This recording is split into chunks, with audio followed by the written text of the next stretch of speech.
تبارك الذي بيده الملك وهو على كل شيء قدير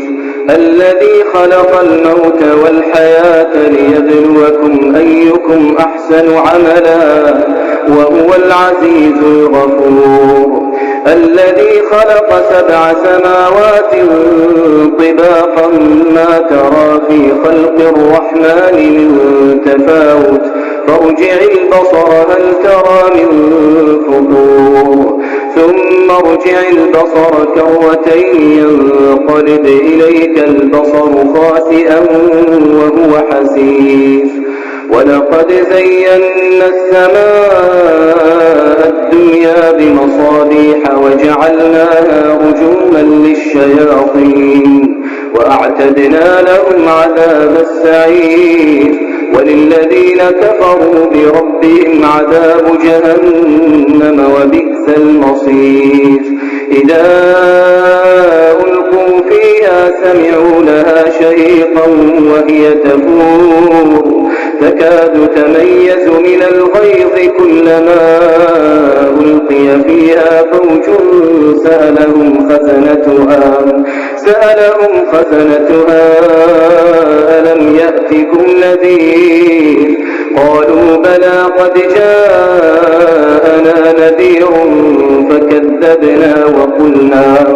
وقلنا ما نزل الله من شيء إن أنتم إلا في ضلال كبير وقالوا لو كنا نسمع أو نعقل ما كنا في أصحاب السعير فاعترفوا بذنبهم فسحقا لأصحاب السعير إن الذين يخشون ربهم بالغيب لهم مغفرة وأجر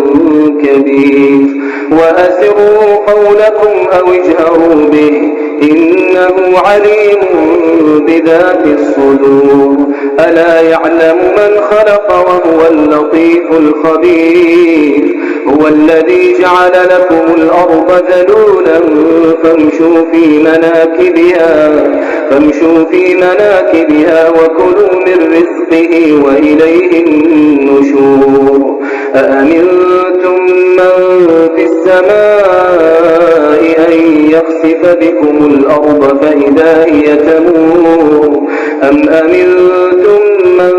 في السماء أن يرسل عليكم حاصبا فستعلمون كيف نذير ولقد كذب الذين من قبلهم فكيف كان نكير أولم يروا إلى الطير فوقهم صافات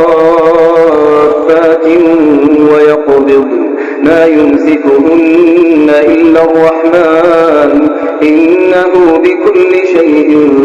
بصير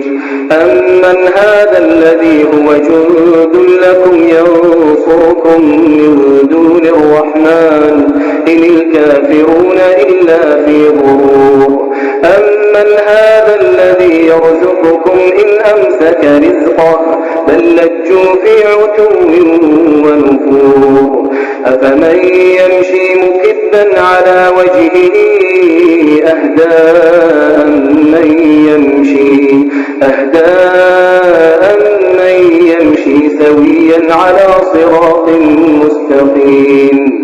قل هو الذي أنشأكم وجعل لكم السمع والأبصار والأفئدة قليلا ما تشكرون قل هو الذي ذرأكم في الأرض وإليه تحشرون ويقولون متى هذا الوعد إن كنتم صادقين قل إنما العلم عند الله وإنما أنا نذير مبين فلما رأوه زلفة سيئت وجوه الذين كفروا وقيل هذا الذي كنتم به تدعون قل أرأيتم إن أهلكني الله ومن معي أو رحمنا فمن يجير الكافرين من عذاب أليم قل هو الرحمن آمنا به عليه توكلنا فستعلمون من هو في ضلال مبين قل أرأيتم إن أصبح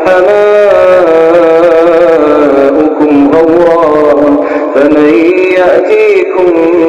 بماء